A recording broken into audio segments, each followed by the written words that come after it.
What's up, YouTube? Okay, so this is take 4 of this video, and hopefully this is the one that lasts.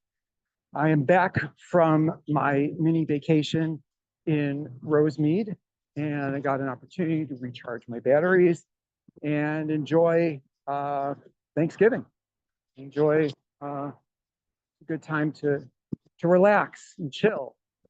And so now I'm back. The car is still having some problems.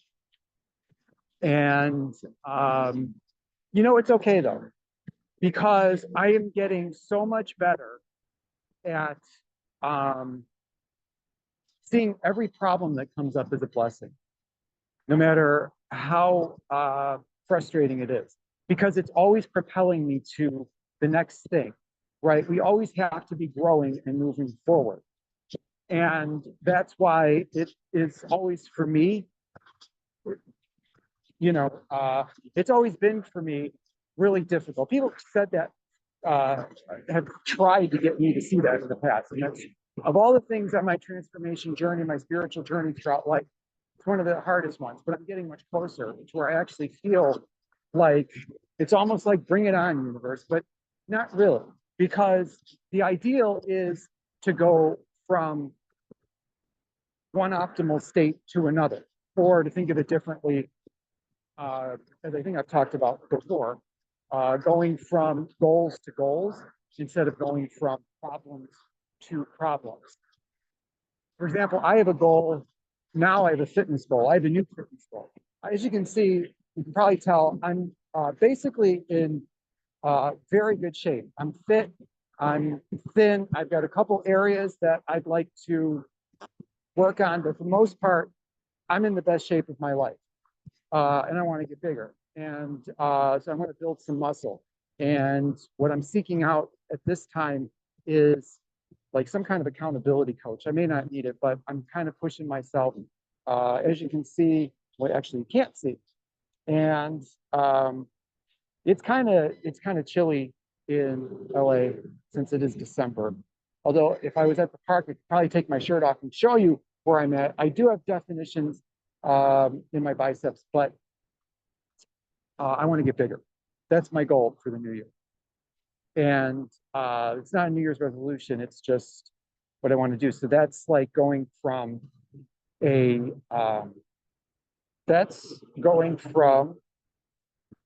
goal to a goal.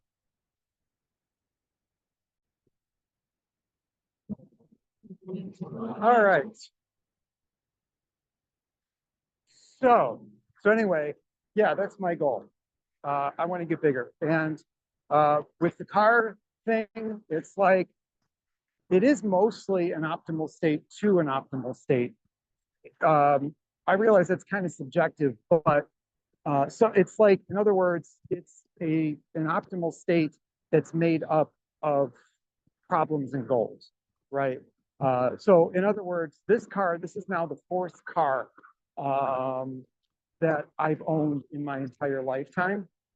And so far, it's the best car that I've had. It's the most reliable. It's the most functional. It runs better. It's more fun to drive. So it's a good car. And I just have to decide at what point I'm going to throw the towel in and just bring it to a mechanic. I don't mind putting a little more money into it because I still feel like I got my money's worth. But here's the thing about that. There's a necessity factor there.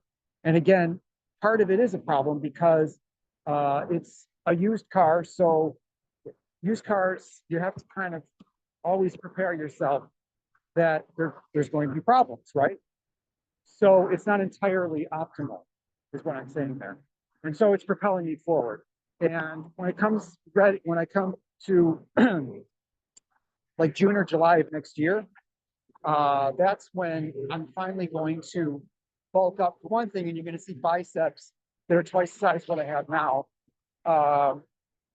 But also June, July of next year, I'm going to buy a brand new car. And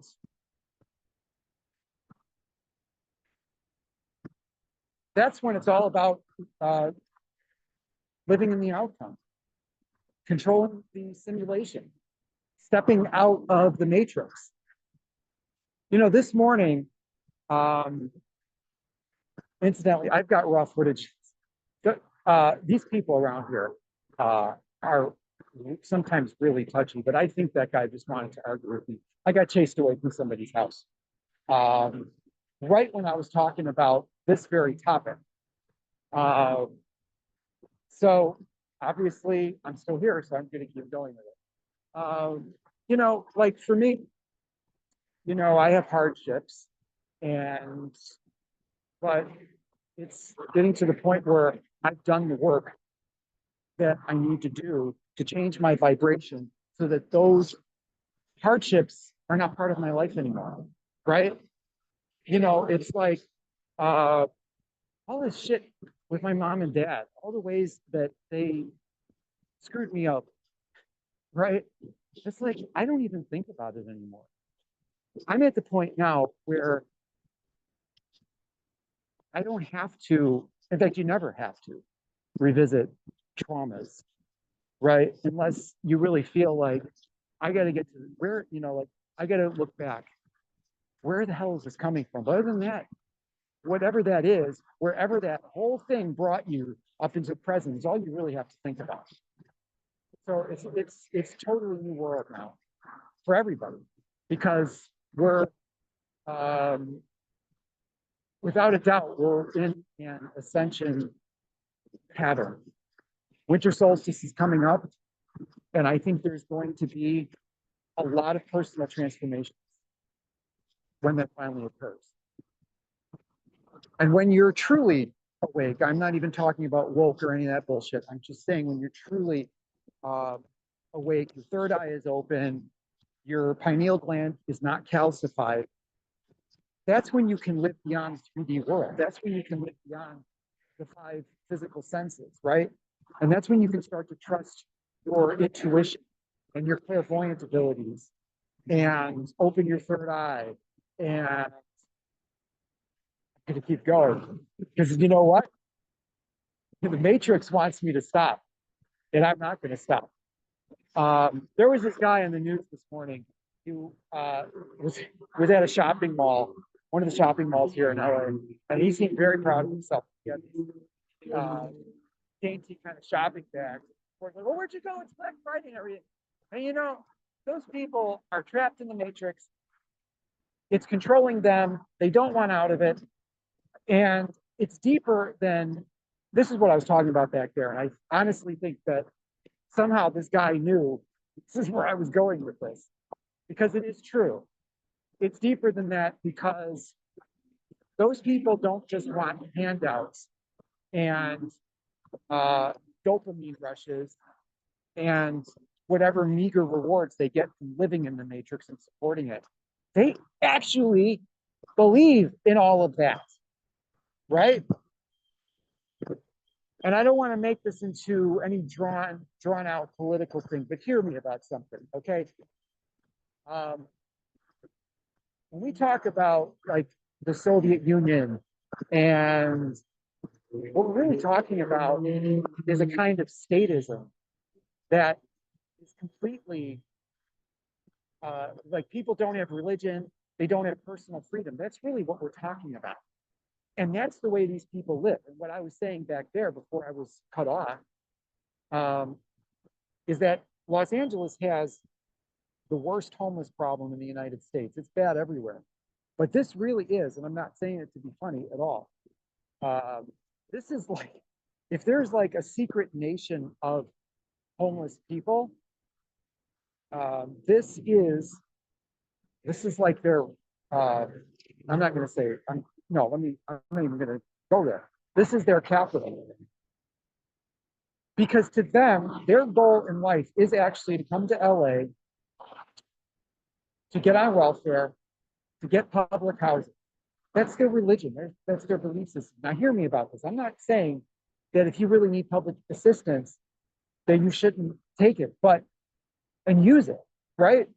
There's nothing wrong with that. If you're going to use those benefits to improve your life, but that's not what this crowd of people is doing. And this is going to be a topic for another video, but Suffice to say, when you hear about the authoritarian left, or when we talk about the Democratic Party in a bad way, sometimes it's interchangeable with the Republicans. It's the same animal. That's why we say the only thing the left cares about is power, and it's true. That's what we're talking about here. If there were ever leadership, certainly in LA, that came from a more religious perspective, and or a more spiritually advanced perspective, but I think it has to be religious. That's what I was building to by saying that those of us who really know, who are truly awake, we have a privilege to go beyond the 3D. We have the privilege to escape this dimension. And we certainly have a privilege to escape the matrix. And I really believe that guy back there, as I said, I have the raw footage of it somewhere, but I decided to redo all of this.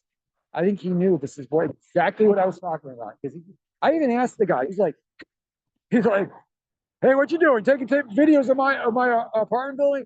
Were you casing the joint? I said, sir, do I really look like the type of person who would do that? He said, yeah, you do.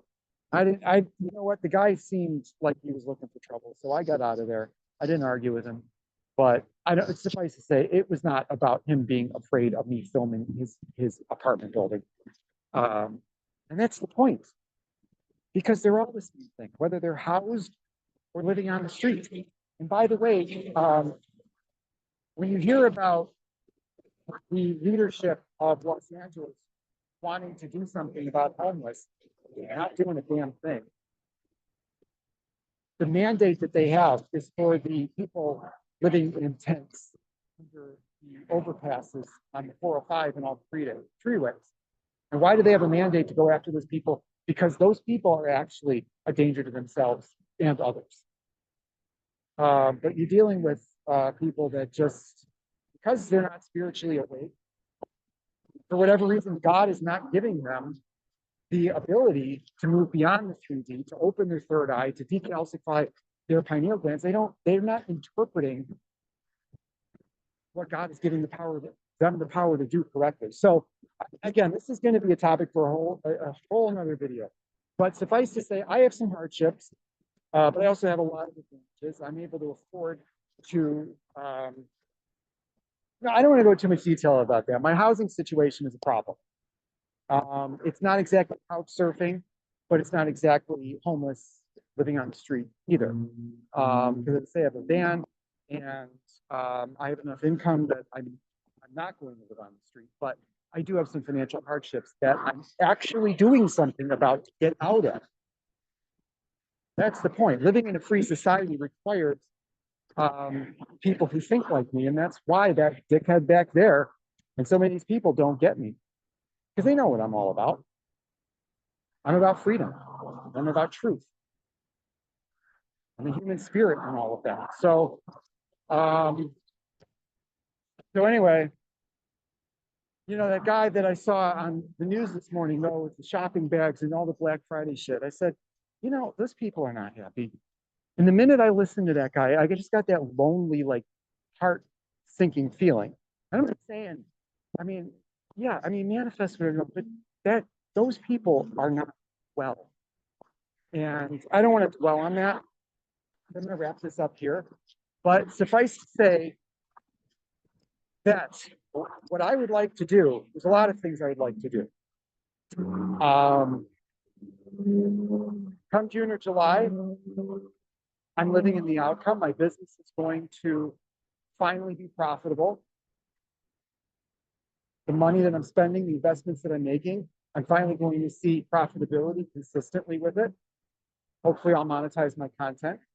And I certainly would like to have a kind of coherence in how I'm helping people, because I definitely think of myself as a coach.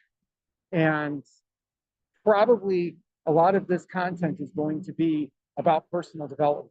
I'm still going to teach writing though.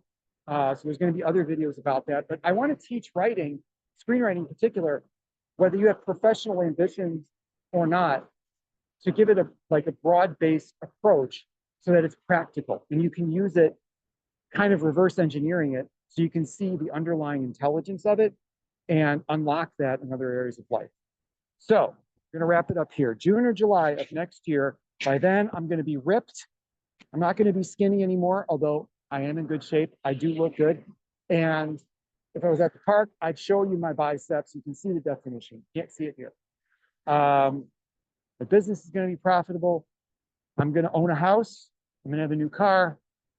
And I'm going to grow this YouTube channel and teach people how to transform.